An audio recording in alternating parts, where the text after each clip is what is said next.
Hi, I'm Nathan, and this is the AR Minute from AWE EU. Today I'm talking with Sebastian Ang of MRTV.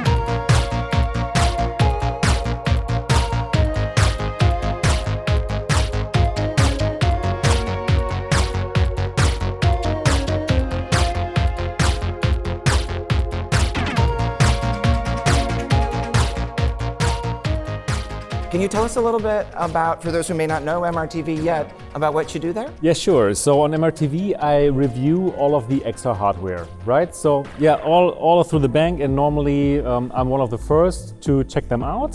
And yeah, it's exciting to check out, well, the hardware that enables people to get into the metaverse, right? So people don't know which headset to go for, but well, on MRTV, they can simply find out what I like, and normally then they will also like it. So that's what I'm doing. I'm an enthusiast, just like you. Like, we're all passionate about this whole thing, right? Like you. And like you.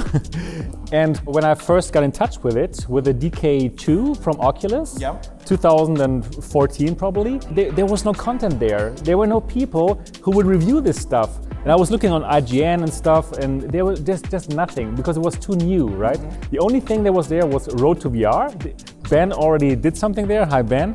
And yeah, I was simply thinking, like, how can I bring my passion to the people? How can I, in the best way, tell people about XR and give them some value? And then I thought, like, okay, why don't I simply check out all the hardware and make videos about it? And that's how it started. Yeah. And it's been going for how long now?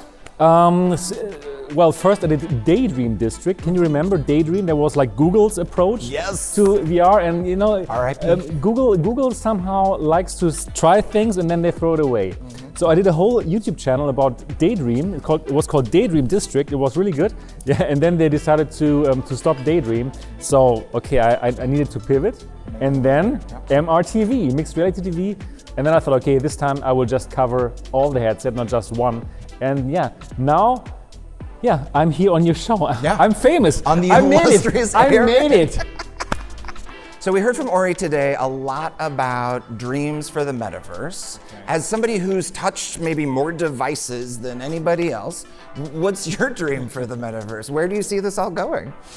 Yeah, I do hope that it's going to be like Ready Player One. So definitely everybody has one, and no matter where you live in this world, it could be some remote village in India or somewhere in a German city, we can meet each other and work together and learn together. I love this notion that we go to these virtual universities, and no matter where you are physically in the world, you can still go to the best universities because they are in the metaverse. Yeah. But I also love these real life meetings like this, right? It's also cool. It's hard to want to like trade one for the other. I wouldn't want to trade this. I wouldn't want to trade this, but probably in a few years, it will feel very close to this, what we have right now in the metaverse. True. Right? So now we still have to fly to Lisbon to make this happen, but who knows, in a couple of years, I can be in Germany and you will be in the States, but we can do this and it will feel very similar.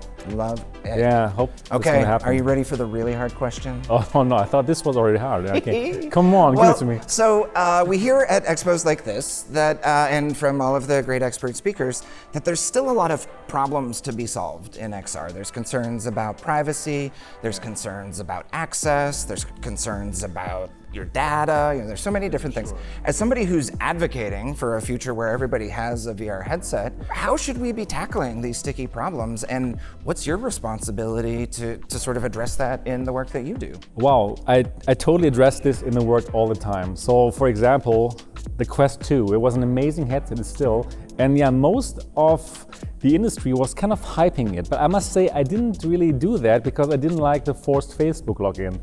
I really told people all the time about it, that you have to think about it, and that it's a bit dangerous in my opinion, that this company gets a bit too much power.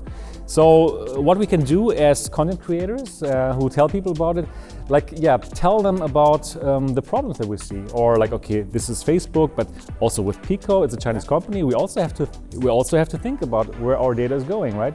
So whenever I talk about these technologies, I will also tell people about what you have to think about. Not just the cheap price, right? The Quest 2 was amazing from price-wise, the Pico 4 is amazing price-wise, but Why? Why is that so? Right? So it's always good to think a bit deeper into it, and our responsibility is to tell people about it, and that's what I do in my work. Congratulations, you made it to the last question. Oh wow, that was good. The future is?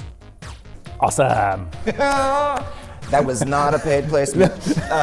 No, I'm very optimistic. I'm like an optimistic person, and I do believe that the future is going to be awesome. And I love technology, like you. We all love, right? All the people here love technology out there. So it's just going to be better and better. I even love it now already, like with the devices that we have now.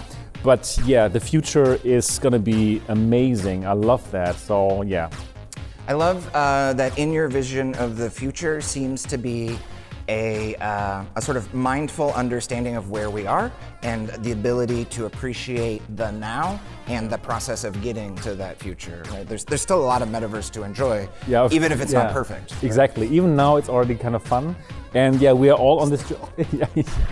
But still, it's fun to be on that journey with people like you and the other people here, right? Because we all know we're not there yet, but we're going there, and we're building it together. Yep. I love it. What a great place to leave it. The future is going to be awesome, and we're building it together. Exactly. Sebastian Ang, MRTV, thank you so much. It was amazing. Awesome. Thumbs up.